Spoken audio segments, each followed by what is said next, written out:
Istana Baghdad sedang menikmati ketenangan pagi. Di halaman, burung-burung merpati beterbangan mengelilingi menara-menara marmer putih. Udara masih segar, dan cahaya mentari menari di permukaan kolam istana yang berhiaskan bunga teratai.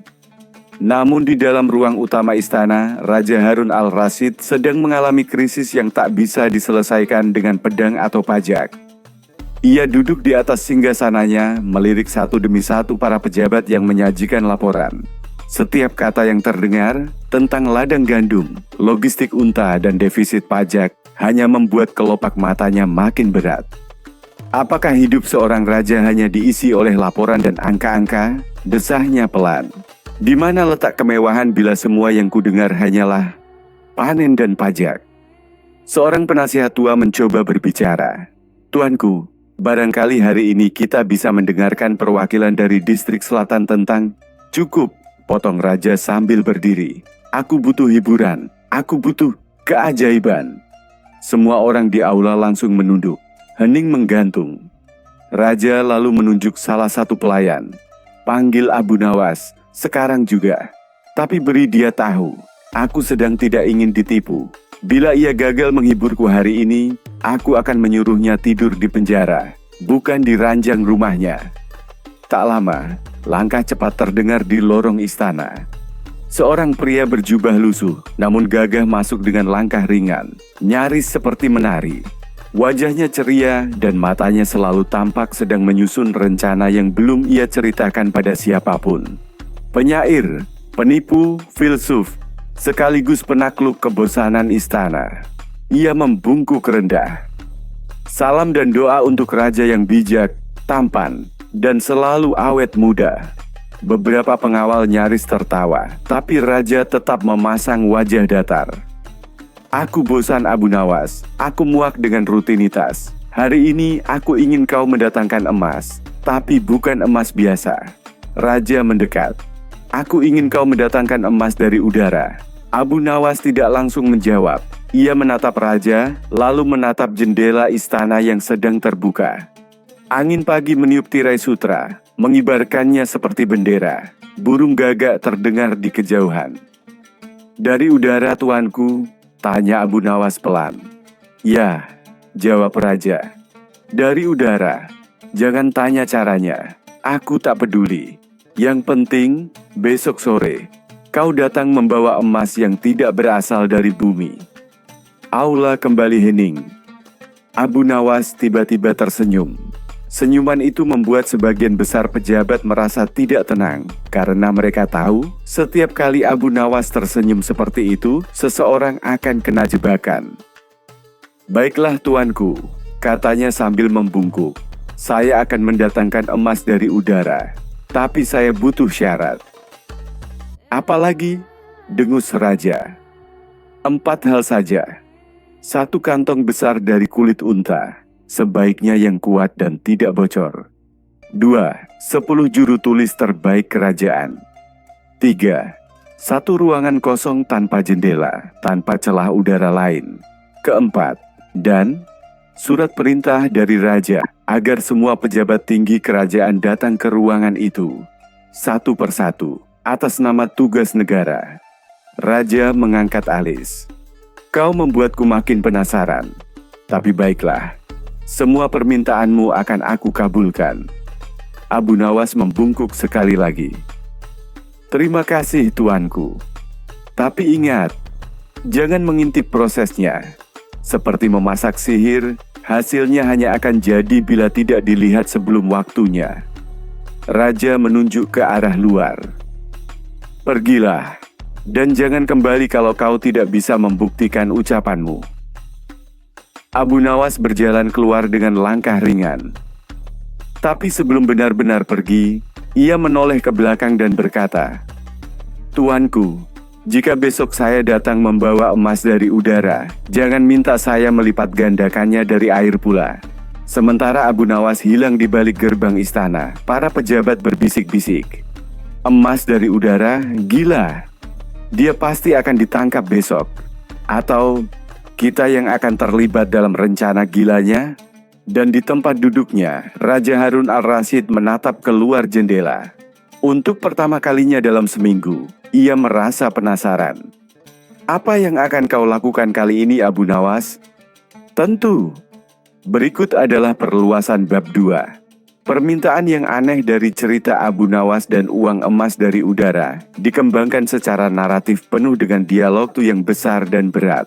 Sebuah kantong kulit unta yang ukurannya hampir setinggi dada, deskripsi suasana dan elemen cerita yang lebih hidup. Pagi belum lama menyentuh kota Baghdad ketika Abu Nawas kembali ke istana. Kali ini, ia tidak datang sendiri. Ia ditemani oleh 2 orang pengantar yang memikul sesuatu orang dewasa. Di tangannya, Abu Nawas menggenggam gulungan surat bertulisan stempel resmi Raja Harun al-Rasyid. Isinya, perintah agar seluruh pejabat tinggi kerajaan menghadiri tugas kenegaraan rahasia secara bergilir, satu persatu, di sebuah ruangan tertutup. Raja sudah menunggunya di balkon istana yang menghadap taman. Ketika Abu Nawas datang, ia menegakkan tubuh dan berseru, "Apakah semua sudah kau siapkan, wahai ahli tipu daya?" Abu Nawas membungkuk, "Sesuai titah Baginda, semuanya telah hamba siapkan." Kantong kulit unta, 10 juru tulis kerajaan, yang katanya bisa menulis secepat elang terbang, dan ruangan kosong seperti peti besar yang sunyi. "Lalu?" tanya Raja sambil menyipitkan mata. "Apa rencanamu? Jangan bilang kau akan meniupkan mantra ke dalam kantong itu." Abu Nawas tertawa pendek. "Mantra saya hanya kata-kata. Dan kata-kata yang tepat bisa membuat orang paling kikir sekalipun bersedia menulis janji emas." Raja hanya mengangkat alis. Ia mulai merasa bahwa apapun yang akan terjadi akan membuat kepala para pejabat pening, dan ia sendiri mungkin akan terhibur. Pekerjaan dimulai tepat setelah waktu zuhur, di sebuah ruangan tertutup yang disiapkan khusus oleh raja, tanpa jendela, tanpa cahaya dari luar, hanya diterangi pelita kecil di sudut ruangan. Abu Nawas duduk dengan wajah serius. 10 juru tulis duduk di sekeliling meja panjang, pena mereka sudah dicelupkan ke dalam tinta. Seorang pejabat pertama masuk, ia tampak bingung. "Apa maksud semua ini, Abu Nawas?" tanyanya curiga. Abu Nawas berdiri dengan gaya formal, layaknya seorang hakim.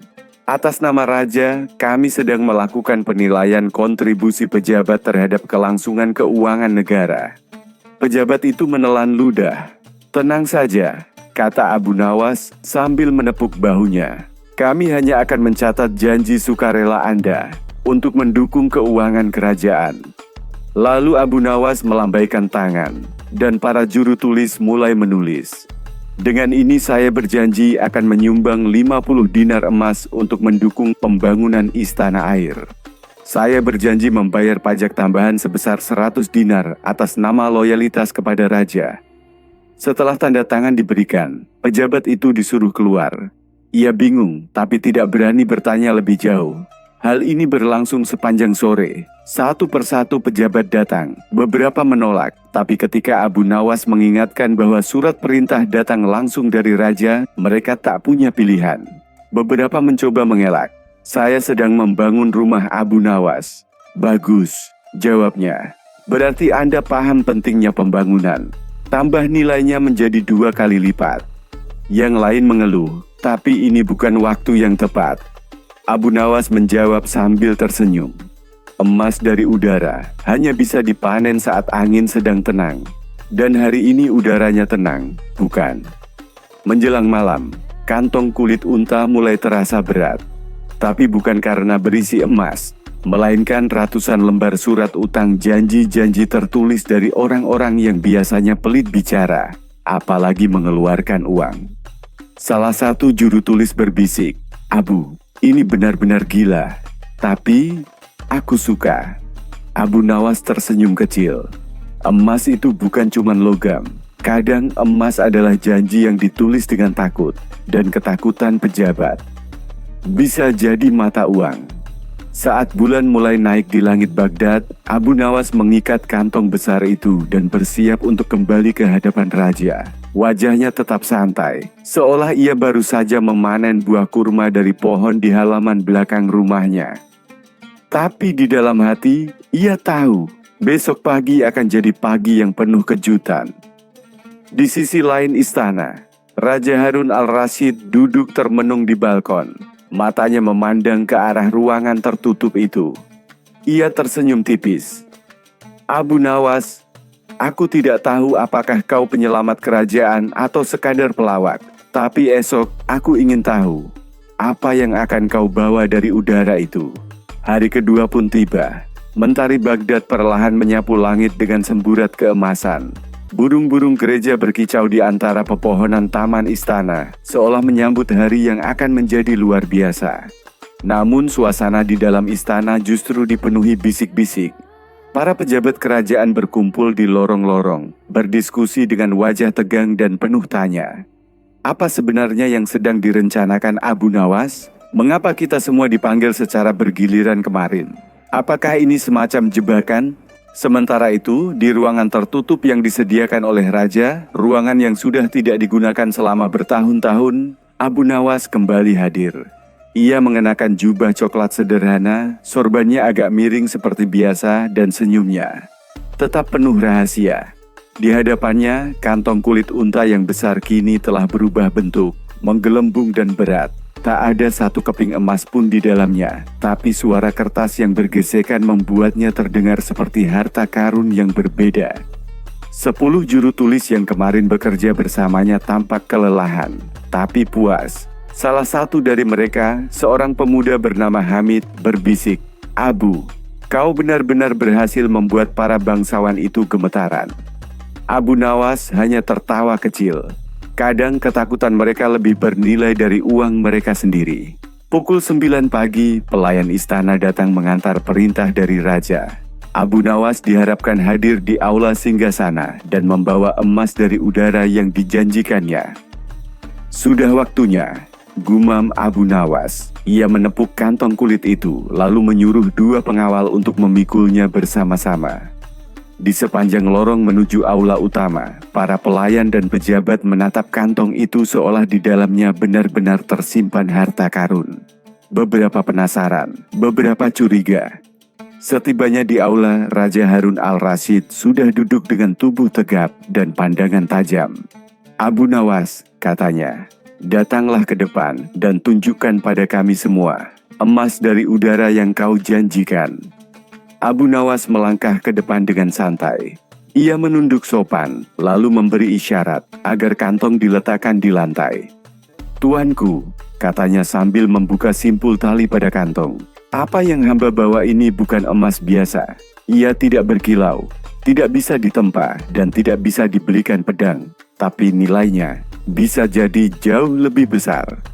Seketika isi kantong itu meluber keluar ratusan lembar surat utang. Semuanya bertanda tangan pejabat kerajaan yang menyatakan janji mereka untuk menyumbang, membayar pajak, atau menyalurkan dana demi kebutuhan kerajaan. Raja menatap kertas-kertas itu dengan bingung. Ia mengambil satu lembar dan membacanya lantang. "Saya, Gubernur Wilayah Selatan, berjanji akan menyumbang 150 dinar emas demi mendukung pembangunan menara pengawas kerajaan." Ia ambil yang lain. "Saya, Kepala Pajak Pelabuhan, bersumpah akan membayar utang tertunda sebesar 200 dinar dalam waktu 2 bulan.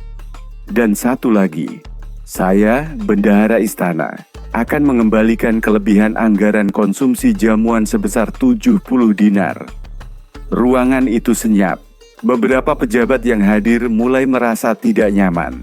Mereka mengenali tulisan tangan mereka sendiri di antara tumpukan surat.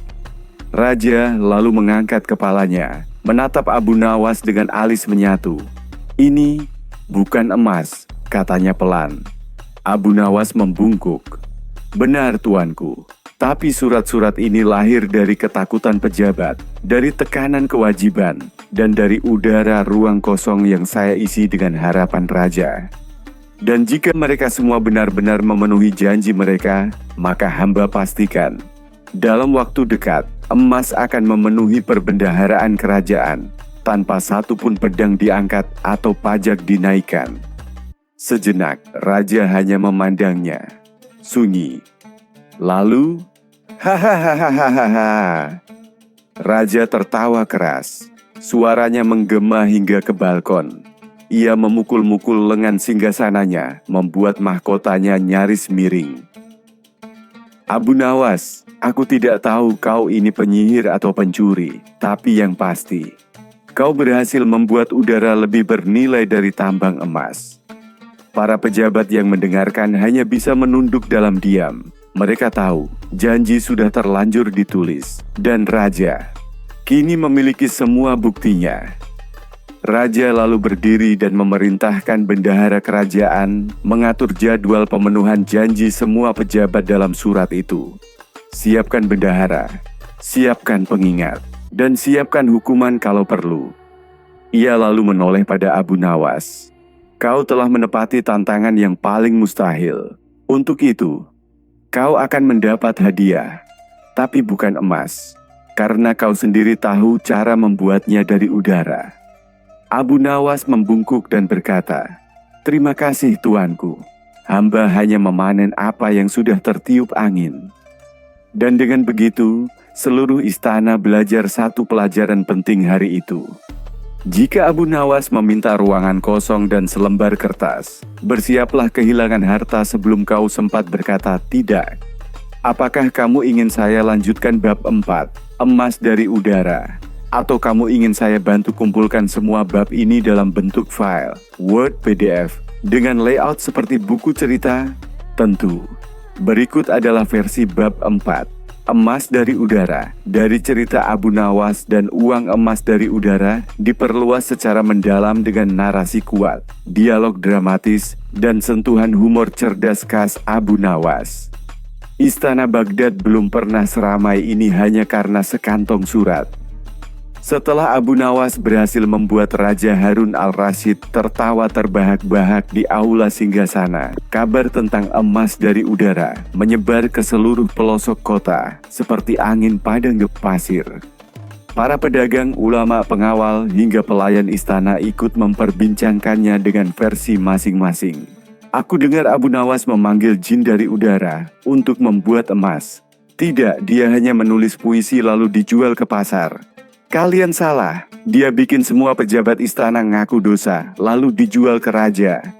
Sementara itu, suasana dalam istana sendiri berubah drastis. Para pejabat tinggi yang namanya tercantum dalam ratusan surat utang mendadak menjadi pribadi yang sangat sopan dan sangat pelit bicara. Mereka berjalan dengan kepala menunduk, menghindari tatapan raja, dan terutama menghindari Abu Nawas.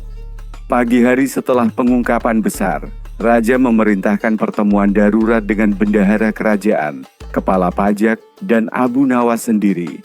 Di ruang rapat marmer yang sejuk dan tertutup, raja meletakkan puluhan surat utang di atas meja besar.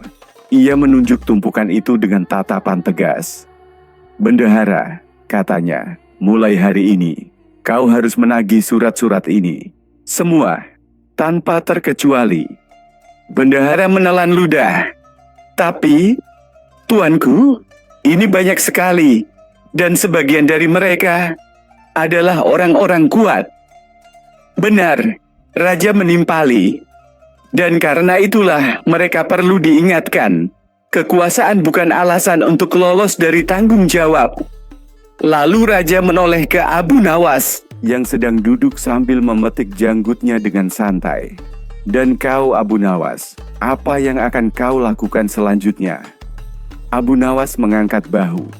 "Tuanku, tugas hamba sudah selesai. Udara sudah berubah menjadi janji.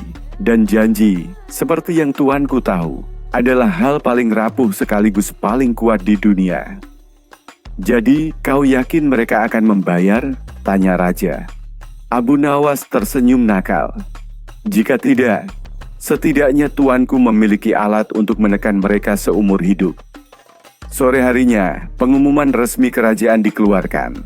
Semua pejabat yang terlibat dalam dukungan finansial sukarela wajib memenuhi janji tertulis dalam waktu 2 bulan. Panik pun menyebar. Sebagian pejabat mulai menjual perhiasan istri mereka secara diam-diam. Ada yang menggadaikan kuda, bahkan ada yang mencoba menyuap juru tulis untuk menghilangkan surat yang sudah mereka tanda tangani. Namun Abu Nawas sudah lebih dahulu menyimpan salinan dari semuanya dan memberikannya langsung kepada raja. "Aku tidak percaya padamu," kata raja saat menerima berkas itu. "Hamba pun tidak percaya pada para pejabat itu, tuanku," jawab Abu Nawas sambil tersenyum. Beberapa hari kemudian, seorang pejabat tua yang dikenal paling pelit di istana datang ke rumah Abu Nawas. Ia datang dengan 2 kantong emas dan wajah memelas. "Abu, tolonglah. Bisakah surat itu dihapus saja? Uang ini anggap saja hadiah persahabatan." Abu Nawas menerima kantong emas itu, menimbangnya, lalu mengembalikannya. "Temanku," katanya, "emas ini terlalu berat untuk persahabatan dan terlalu ringan untuk menebus janji." Di sisi lain, sang raja mulai menyadari sesuatu yang lebih besar. Emas memang penting, tapi ketakutan yang ditanam oleh Abu Nawas jauh lebih efektif dari pajak yang dipaksakan. Dalam 2 bulan, kas kerajaan menerima lebih banyak pemasukan dari janji udara Abu Nawas dibandingkan tahun-tahun sebelumnya dari pajak resmi. Dan yang lebih mengejutkan, tidak ada satupun pemberontakan atau keluhan dari rakyat. Sebab rakyat tidak tahu bahwa yang membayar adalah para bangsawan yang biasanya menikmati kekayaan tanpa gangguan. Untuk pertama kalinya, uang dari para pejabat mengalir kembali ke pembangunan masjid, pasar, dan madrasah. Abu Nawas jadi pahlawan, tapi tentu saja ia tidak pernah mengakuinya. Di suatu malam yang sepi, raja mengundang Abu Nawas ke taman belakang istana. Di sana hanya ada 2 kursi, secangkir kopi panas, dan langit penuh bintang. "Abu Nawas," kata raja, "aku tak menyangka bahwa omonganmu soal emas dari udara akan menjadi nyata." Abu Nawas menghirup kopinya. "Tuanku, udara itu penuh dengan potensi. Kita hanya perlu tahu cara memanfaatkannya." Raja tertawa kecil. "Aku khawatir kalau suatu hari kau akan memeras aku juga." Abu Nawas tersenyum. "Jika hamba ingin memeras tuanku, hamba akan meminta satu hal yang tak bisa dibeli dengan emas." "Apa itu?" "Kesempatan untuk terus membuat raja tertawa." Raja diam. Lalu tertawa keras. Lagi. Dan malam itu, udara Baghdad terasa sedikit lebih ringan. Mungkin karena beban janji telah berubah menjadi tindakan, atau mungkin karena satu orang licik telah berhasil membuat kerajaan bernapas lebih lega. Mau dilanjut ke bab 5, akhir yang menghibur? Atau kamu ingin saya bantu siapkan versi PDF atau format naskah buku digitalnya? Dengan senang hati, berikut adalah bab 5. Akhir yang menghibur dari cerita Abu Nawas dan uang emas dari udara diperluas secara mendalam dan dramatis sebagai penutup kisah yang penuh akal, intrik dan tawa khas Abu Nawas. Musim semi menyelimuti Baghdad dengan harum bunga jeruk dan semilir angin yang mengayun dedaunan. Di jalan-jalan kota, para pedagang kembali bersemangat. Anak-anak bermain di gang sempit dan lonceng pasar berdentang nyaring. Namun yang paling terasa berbeda adalah aura istana. Lebih hidup, lebih ringan, dan lebih tertawa. Pembangunan yang sempat terhenti kini kembali berjalan. Sebuah madrasah baru berdiri di pinggiran kota. Saluran air diperbaiki. Bahkan taman kerajaan yang dulu terlantar kini kembali dipenuhi bunga dan suara gemericik air mancur. Dan semua itu bukan berasal dari pajak rakyat, melainkan dari kantong para pejabat, berkat surat-surat janji yang lahir dari udara kosong dan pikiran cerdik Abu Nawas. Suatu hari, Raja Harun al-Rasyid memanggil Abu Nawas secara khusus. Namun tidak ke aula megah seperti biasa, melainkan ke tempat yang lebih pribadi, taman rahasia istana yang hanya digunakan untuk momen-momen penting. Di tengah taman itu, di bawah pohon kurma yang rindang, 2 kursi sudah disiapkan. Di atas meja kecil, ada 2 cangkir kopi hangat, sepiring kurma, dan semangkuk kecil kacang pistachio. Abu Nawas datang dengan langkah santai, seperti biasa. Ia menunduk, lalu duduk di hadapan raja tanpa banyak basa-basi. "Tuanku memanggil, hamba datang," Apakah hamba akan dijatuhi hukuman karena membuat kerajaan tertawa terlalu banyak? Raja tersenyum. Wajahnya tampak lebih muda dari biasanya, seolah beban-beban kenegaraan ikut tersapu oleh angin semilir dan surat-surat itu. Tidak, Abu Nawas, kali ini aku tidak memanggilmu sebagai raja, tapi sebagai seorang teman. Abu Nawas mengangkat alis. Teman? Jangan-jangan tuanku sedang sakit? Raja tertawa pendek. Kau ini benar-benar tak bisa serius meski 1 menit. Tapi itulah mengapa aku memanggilmu. Karena hari ini, aku ingin kau tahu sesuatu. Abu Nawas menyandarkan punggungnya. Silakan tuanku. Raja memandangi langit biru yang sedikit ditutupi awan. Kau tahu Abu Nawas, dulu aku menganggap kerajaan ini hanya bisa berjalan dengan ketegasan, kekuasaan, dan hukuman. Tapi kau menunjukkan bahwa kadang tawa dan kecerdikan bisa membawa perubahan yang lebih besar daripada ribuan tentara. Abu Nawas tidak menjawab. Ia hanya tersenyum sambil mencelupkan kurma ke cangkir kopinya. Kebiasaan yang dianggap aneh oleh para bangsawan, tapi selalu ia lakukan. Dan karena itu, lanjut sang raja, aku memutuskan satu hal. Abu Nawas menoleh. Tuanku akan berhenti memungut pajak? Tidak, itu gila. Raja tertawa.